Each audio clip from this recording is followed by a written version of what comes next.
Welcome back, ladies and gentlemen, for another YouTube video. All in Crypto here, and today we are going to be delivering another jam-packed daily cryptocurrency market update. I'm wishing you all a smashing Saturday, and in this one we're really going to take the opportunity to look at the markets from a bit of a macro perspective and what is kind of plaguing them at the moment. Markets are in many cases very mechanical, and the cryptocurrency market finds itself very much as a high beta play of risk. This is Wisdom Tree's NASDAQ 100 3x daily leverage. It's an ETF, and you can see Bitcoin very much moves with it. And actually, if you divide Bitcoin by the NASDAQ, or the NASDAQ by Bitcoin, or Bitcoin by the NASDAQ, Bitcoin will lose ground to the NASDAQ when the NASDAQ's going down, and it will gain ground against it when the NASDAQ's going up, because it's basically a higher beta play on risk.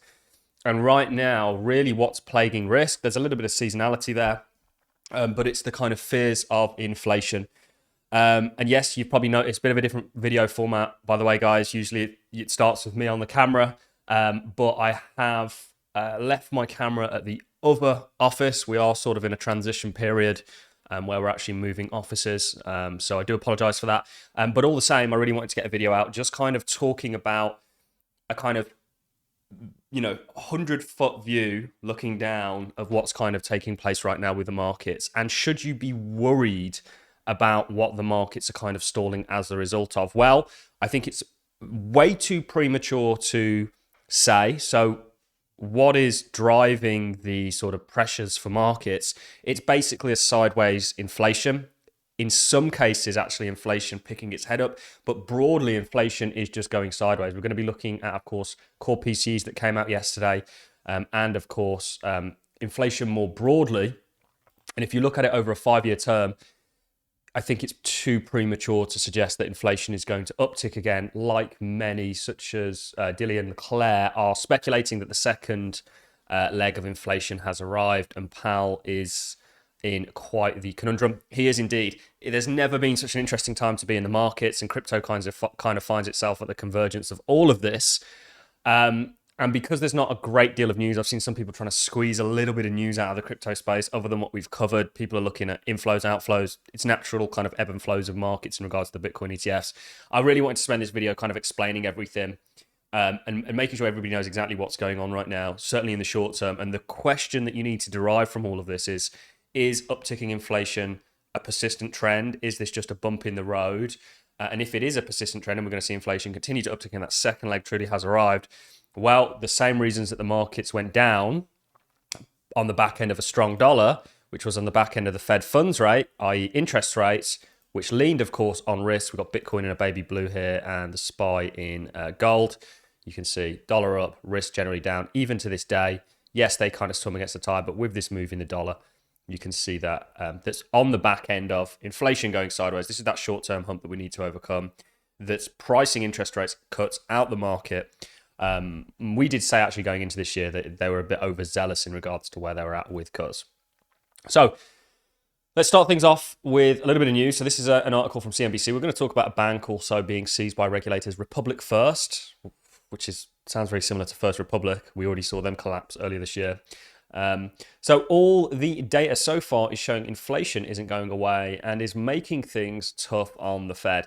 You need to understand this, by the way. So you might think, All in Crypto, what are you doing on a crypto channel talking about the macroeconomic environment? Again, we've just sort of shown you a very good representation of the fact that Bitcoin is really just a higher beta play on risk, and it finds itself within the ecosystem of markets. And you need to watch those bigger markets as like a food chain of markets. You need to watch the kind of big, colossal markets like the predominantly treasury markets, bond markets, to figure out what's going on. And I lose people when I say that, but we'll try and simplify it as much as possible.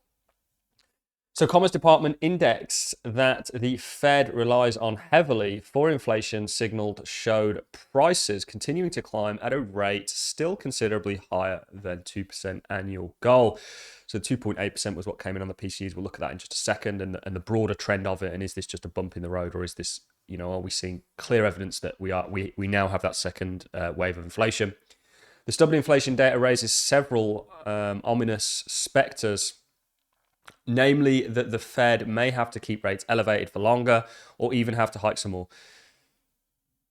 Historically, which sounds horrific, the markets do well under sideways interest rates after a period of hiking, and actually typically will go higher when the Fed actually hikes, which sounds absurd, certainly given what we've just looked at in regards to correlation, but we'll explain that a little bit more. Thus far, and by the way, go and check out a chart of the S&P with interest rates and see where the correlation is there. It's what allowed us to get back into the markets in 2023. Thus far, the economy has managed to avoid broader damage from the inflation problem, though there are some notable cracks. And we may have seen a crack in regards to regulators seize Republic First, a troubled Philadelphia bank, the relatively small bank, the first to fail this year, will have its deposits assumed by another Pennsylvania lender, Fulton Bank. So it's been contained. The question you've got to ask here is there going to be contagion from this? It doesn't look like it that far. People love to dramatize things. It's what we're here to do on the channel, is kind of keep people with a bit of a level head. So the last batch of inflation news that Federal Reserve officials have seen before their policy meeting next week is in, and none of it is very good. I'd agree. It's certainly not continued. In the aggregate, Commerce Department index that the Fed relies on for inflation signals showed prices continuing to climb at a rate still considerably higher than the central bank's 2% annual goal, according to separate reports this week. Within that picture came several salient points. An abundance of money still sloshing through the financial system is giving consumers lasting buying power. In fact, shoppers are spending more than they're taking in. We see credit to earnings absolutely skyrocket. A situation neither sustainable nor disinflationary. Finally, consumers are dipping into savings to fund those purchases, creating a precarious scenario, if not now, then down the road. So what essentially is happening here, because they always blame you guys for inflation, not the fact that they've printed loads of money, and actually inflation is caused by one place and one place alone, and that's the central banks. Okay? Yes, there are anomalies, of course, right?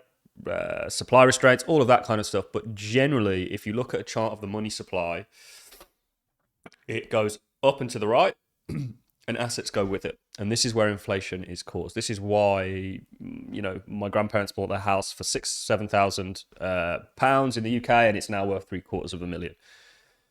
Or a loaf of bread at one point probably cost a couple of pence. Now it's, a couple of quid. It's all down to the money supply and their issuance of it. And the inflation that we're seeing now isn't as a result of you naughty peasants going out and spending money because you need to do that to live. It's as a result of the deficit, the spending that's needed to maintain that deficit, and the dumping of new bonds, and all bonds are the other half of money and essentially just money in this fiat system, onto the market. Jerome Powell's QT has been engulfed by Janet Yellen's QE spending, and they're going to ramp that up and continue to do that. It's all deliberate. So there's this really interesting dynamic going on, but this is essentially what's plaguing markets at the moment. Yesterday, we had US core PCE. So this is the core inflationary metric that they're talking about. And it's stagnant. It came out the same as the last one. This is arguably a little bit more of a sensitive metric than CPI's, smaller basket. But when you look at the broader trend for inflation, is it an issue? I'm not seeing that yet. Yes, we are seeing things like coffee do very, very well. Massive shout out to Francis Hunt very early on that, not getting enough credit for that as always. We are seeing certain metrics of inflation pop their head up, but as a whole, is it a bad picture? For example, if we look at something like natural gas, it's not. We can do that in a second. So what's happening with markets right now is, as you've seen this sideways inflation come in, you've seen the dollar gain strength.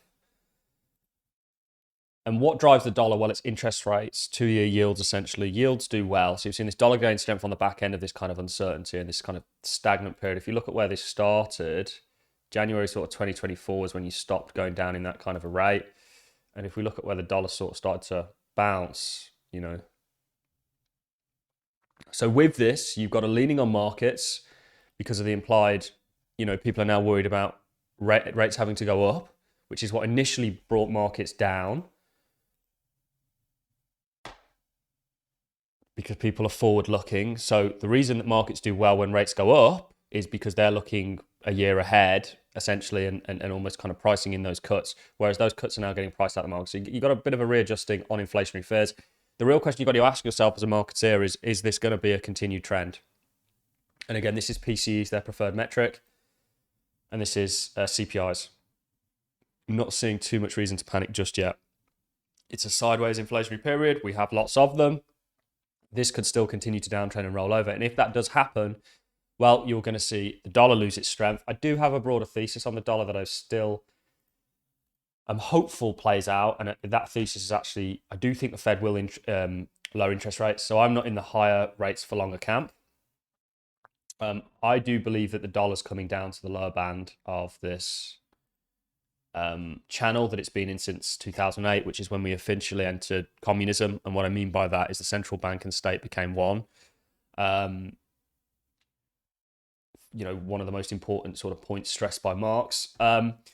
So I do think the dollar's going to come down here, and that's going to see liquidity, which we know is coming based on the liquidity cycles, or we certainly can speculate is.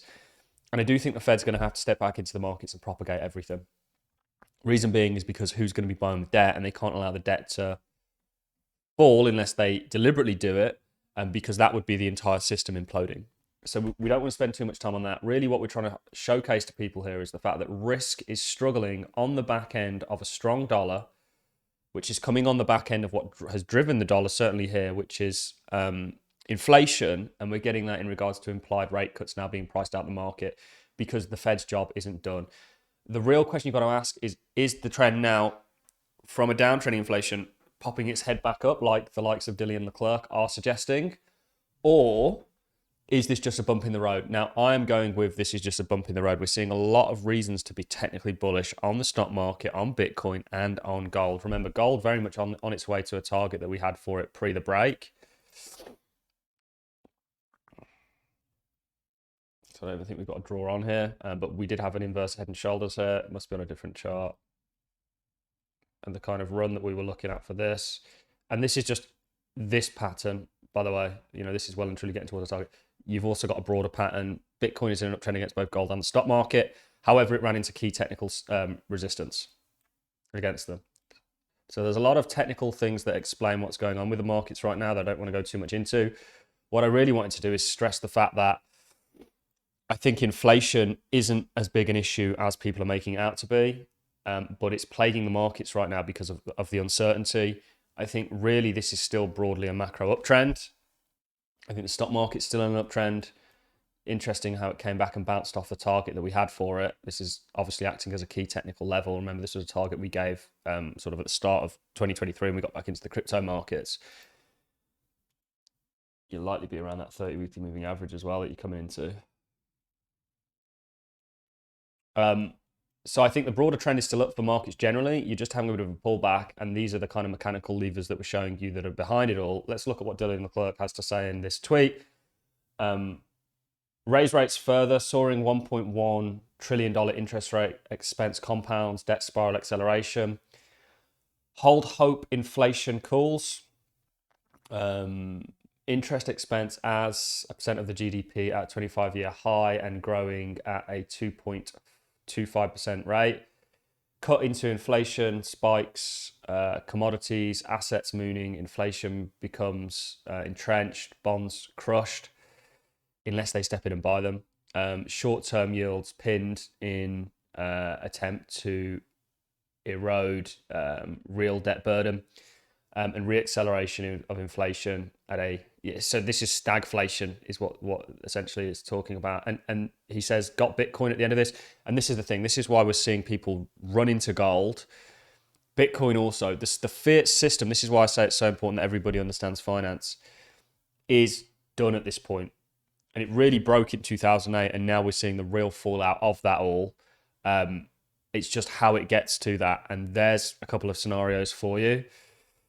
Don't think they're exact, but this is core personal consumer expenditure price index. Annual rate over 3 months, you can see it's really spiking up, but it was at their target. And this is a very volatile thing. But if you look at annual rate over 6 months, and the change from a year earlier, you can see it's still downtrending and the trend is broadly more down. So I'm not in the inflation is going to kill us camp yet. but it's something we need to watch, and it's certainly the factor that's plaguing the markets. And of course, Bitcoin and crypto is the higher beta of that. Altcoins are kind of like higher beta. They're a higher beta of Bitcoin, so you can see what exactly mechanically is going on with the markets. And I just wanted to make this video because this is what you need to watch moving forwards. So technically, we've got a beautiful sort of roadmap for Bitcoin that it's been following. You know, our target is still 151,000. The really interesting one for me, of course, is total 2 as somebody that's majority in altcoins. I still think this is going to form a right shoulder. And I think all of this comes to fruition, the continuation for Bitcoin, the breaking of this on the back end of inflation, which is going like this. And this is where the kind of leaning on markets is coming. If inflation can do this, you get this for the risk category generally. So we've really tried to simplify what's going on. We could go a lot more detail into it all. Again, the Fed is walking a bit of a tightrope right now with the likes of banks failing or continuing to fail. We're also not that worried about that because, I mean, look at 2008. That's kind of liquidity for markets because the Fed will step in. And they have already stepped in. And when markets initially bottomed was with their willingness to step into the likes of First Republic, Silicon Valley Bank, and all these others because they added to their balance sheet after not doing that. So a lot going on. Just watch, you know, inflation is a key part of this story. It really is. Also, economic strength. So GDPs weren't great because if you've got that good economic strength, the Fed has all the room in the world to continue to keep rates where they are. And actually, hikes aren't off the table, but as Dillian Leclerc highlighted in his tweet, it's a double-edged sword. You can kill yourself very quickly from that because at what point does QT become QE? You know, at what point with this, you kind of, yes, you're upping interest rate, but you're actually having to print a load of money to sustain your own debt, which is liquidity for the markets. But I don't want to go too far down that. So keep the faith, guys. I still believe this is a broad uptrend. I think markets right now are just suffering from sideways inflation and uncertainty that's surrounding it. It's way too early to call the second leg of inflation being here.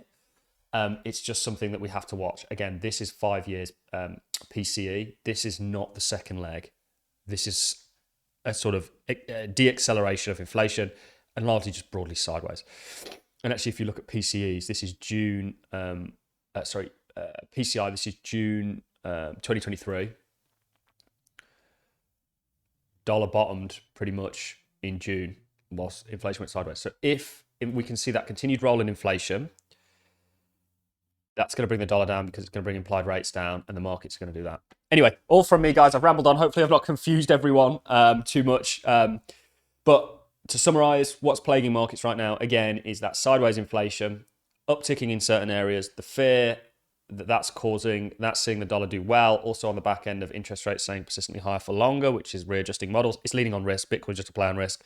Something we need to overcome. That's all from me, ladies and gents. Thanks all for watching. Have a smashing Saturday.